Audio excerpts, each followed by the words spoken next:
নমস্কার বন্ধুরা, আপনাদের রিমি কিচেন চ্যানেলে স্বাগত। আজকে আমি আপনাদেরকে গুড় দিয়ে পায়েসের রেসিপি তৈরি করে দেখাবো। চলুন তাহলে আমার এই রেসিপিটি দেখে নেওয়া যাক। আর দেখুন পায়েসটা কি সুন্দর গাঢ় হয়েছে। পায়েসটি তৈরি করার জন্য এখানে আমি 500 গ্রাম গোবিন্দভোগ চাল নিয়ে নিয়েছি। আর এইখানে আমি 2.5 কেজি লিকুইড দুধ নিয়ে নিয়েছি। আর দুধটাকে দেখতে পাচ্ছ আমি আগের থেকে ভালো করে জাল দিয়ে রেখেছিলাম।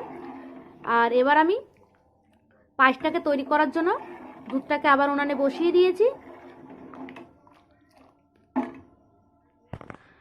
এবার এই দুধের মধ্যে দিয়ে দেবো আমি 5 টুকরো গোটা এলাচ। এই গরম দুধের মধ্যে আমি দিয়ে দেবো আমল দুধ। এখানে আমি গুঁড়ো আমল দুধ নিয়ে এসেছি।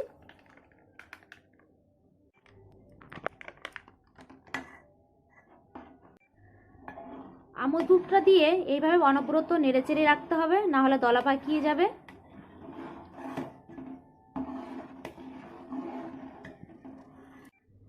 চালটাকে এবার আমি একবার ধুয়ে নেব।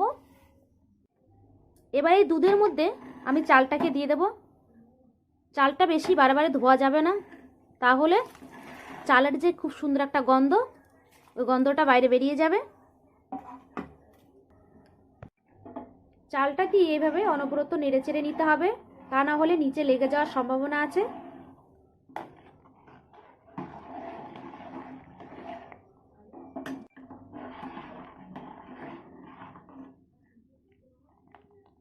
দেখতে পাচ্ছ দুধটা আমার অনেকটা চালের সঙ্গে গাঢ় হয়ে এসছে।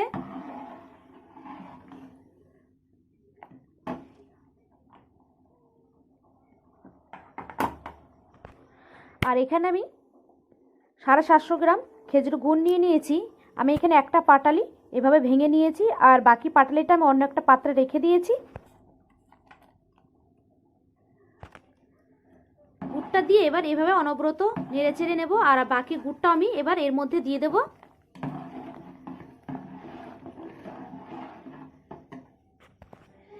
বাকি যে গুড়টা আছে এই গুড়টা আমার একটু বেশি নরম হয়ে গেছে, তাই এটা আমি একটি হাতার সাহায্যে তুলে এইভাবে দিয়ে দিচ্ছি।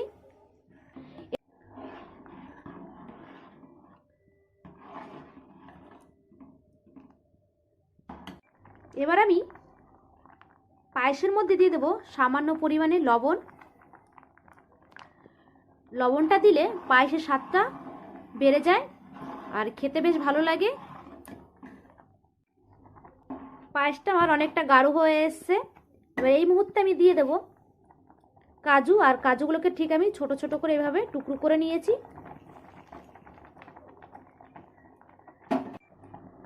কাজুটা দিয়ে আমি 6 থেকে 7 মিনিট এভাবে জাল দিয়ে নিয়েছি। আর জাল দেওয়ার পর দেখতে পাচ্ছ পুরো এরকম গাঢ় হয়ে গেছে। আর আমার এই গুড়ের পায়েসের রেসিপিটি কমপ্লিট হয়ে গেছে। আর আপনাদের যদি এই রেসিপিটি ভালো লেগে থাকে তবে লাইক, কমেন্ট, শেয়ার করবেন। আর নতুন নতুন রেসিপি পেতে অবশ্যই সাবস্ক্রাইব করে দেবেন।